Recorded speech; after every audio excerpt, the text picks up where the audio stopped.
Americans have a very terrible idea of what life in Asia is like, and it only gets worse each day. And as an American living and traveling in Asia for years, there are definitely some myths about Asia I believe were true, and the rest are just flat out lies. So after living and traveling across all of Asia, today I'm here to tell you the top 10 biggest lies that Americans actually still believe about. And as always, the range from lies that are still kind of okay to the most horrible ones that need to stop right now. Starting with this one.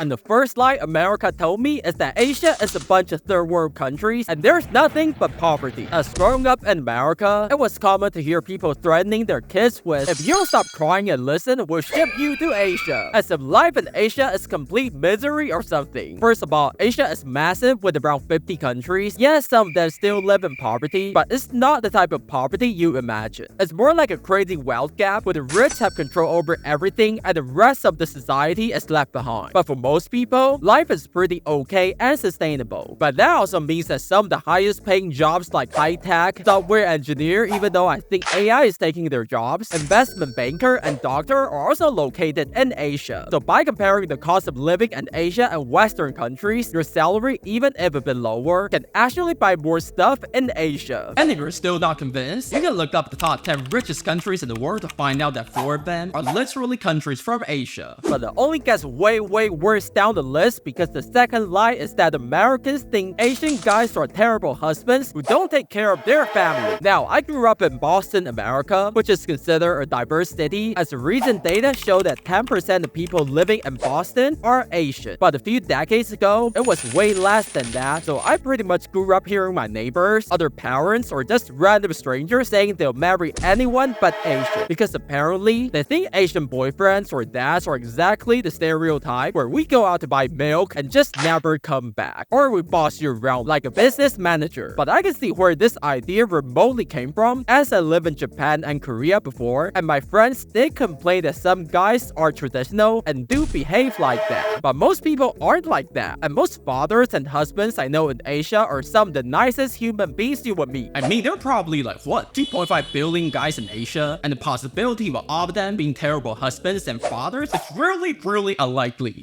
But what is really unlikely is I can't believe I'm putting this as a third lie on the list, seeing how horrible it is. And that is Americans think in Asia, all the parents are tiger parents and they're selfish and always try to discipline their kids, even when there's nothing wrong with them. Now, tiger parenting didn't used to be a big deal. I mean, my great-grandparents treated my grandparents like that, and they treated my parents like that, and my parents also treated me like, wait, they're watching my channel too. Sorry, I have to go. But remember, Asia is so big, so not every country is like this. And a lot of it also comes from the pressure of always comparing yourself with others. If your cousin can do that, why can't you do the same? So went down spiral when your parents in Asia keep on pushing you to do stuff you're not even interested in, only for them to brag about in front of their friends. But it's 21st century now, and many of the older mindset is challenged by the younger generations to the point that we can happily say that parenting in Asia is now completely different. And since people in Asia are having fewer babies, society is also changing, where the younger parents now care more about what their kids want from their life instead of what the parents want. So no more piano classes. But that's not even the worst on the list, because lie number 4 is American thinks in Asia everyone watches anime, reads manga, listens to nothing but K-pop music, drinks nothing but boba tea, and eats nothing but rice. Now, I'm sure for some of you watching this, all the things I've just mentioned probably describe your life, but as I said, Asia probably has the worst stereotype in the entire world, thanks to how Asian characters are being portrayed in Western media. And my American classmates and neighbors growing up somehow believe all of those to be true. So let's break them down one by one, because you'll be surprised to find out that most people I know in Asia don't even care about anime, manga, or mainstream music, as those are considered weird and unpopular hobbies and known for having some serious stigma, especially when in school or job searching. A hiring manager I know even told people to remove any mention of anime and video games in their resume just to get an interview. So you know how tough it is to openly love anime even in Asia. And K-pop used to be popular like 10 years ago, but I haven't heard anyone talking about them in workplace. Boba teas are so expensive in Asia that you have to be lucky to afford one. And for eating too much rice, you'll find equally as many people eating noodles and even bread. Don't we have the same thing in America, where tourists always come here thinking we're all couch potatoes, doing nothing but reading comic books, eating burgers, and watching sports all the time? Which is probably accurate now that I think about it. But nothing will be more inaccurate than the next lie on the list, which is lie number 5. Americans think the people in Asia don't age at all, with many of the dating websites even putting this as the biggest reason they want to date an Asian girl. Now, on the one hand, this does make a lot of sense, as Asia is known for having some of the best weather year-round, where it's always perfect to go outside for a relaxing walk in the park or eat out with friends, so it's easier to stay in shape, even as you get older. Combining that with a relatively humid air, where your skin is pretty much never dry, so way less wrinkle. And wearing sunscreen or basic makeup is common here, so people do take their skincare seriously, making everyone look younger, creating the illusion that nobody seems to be aging. But on the other hand, everyone is still human, so if you stay here for long enough, you will still notice your friends getting older every year. And to put this to the test, I have a picture of myself from more than 10 years ago. And by comparing that, you can totally tell that yes, we're all vampires. Who want your blood? Don't come to Asia. Okay, maybe I'm a bad example, but the next lie on the list is so atrocious it needs no example to show how absurd it is. Because lie number 6 is Americans think Asia is always overcrowded, pretty much like a theme park on weekends. There's almost 5 billion people live here, and frankly, the traffic isn't that efficient in most places. But that's because most footages you see of Asia, they're filmed in super major cities like Tokyo and Osaka in Japan, downtown Singapore, or some of the biggest cities in Vietnam, where people from all over Asia come here to work, so of course it's always crowded, especially when compared to the comfortable tourist places in Western countries. But as long as you avoid that, the rest of Asia is pretty much empty, and you're starting to miss the big city life again, as well as lie number 7, which is Americans think Asian people are nerds and everyone is crazy smart. Since billions of people live here, and the ones you see studying in your own countries and competing with you in school and job market, these are usually the best of the best. So of course you will get the illusion of every Asian you know being super smart, because they're the ones smart enough to survive the local competitions and study abroad to begin with. They also tend to be from the wealthier families, able to afford private tutors and fancier schools. But at least that's a compliment, unlike the next one, which is just terrible to hear if you're Asian, because Americans think Asian women are submissive, just like Pokemon, where they do what you tell them to do and never fight back, just like the girls you see in anime, which is just utterly false, as being submissive and being a good mom and devoting your life to your family and kids are completely different things. Since most wives and mothers I know in Asia are the best women you can find in the world, because here, family is the #1 thing in life, so many times they will put others first before they think about being nice to themselves. But that doesn't mean they have no opinion, and most importantly, you should never treat anyone in Asia like your personal property. But lie number 9 is the one you've been waiting for, because growing up in America, I was constantly told by my American peers that people in Asia all look the same, even though anyone with a pair of functional eyeballs should be able to tell anyone apart. But I think this is also partially thanks to Western movies and TV shows only casting the same type of actors over and over again, to the point people in America don't really have access to the variety of faces and ethnicities in Asia, further feeding into this false impression of everyone looking exactly the same. And for that, I can only say that during my years of living here, I never confused anyone with anyone, and nobody ever confused me with someone else. So unless you're meeting identical twins or clones, no worries. Almost everyone here looks different and unique in their own way. But nothing will ever be worse than the last one on the list, which is believing that Asia is terrible for living and everyone should stay in the US to work the job that they absolutely hate and live in an economy where everything goes up except your wages. And to show you how affordable life over here could be, in this video I compare the cost of living of America and Malaysia, and you can click on the video right now.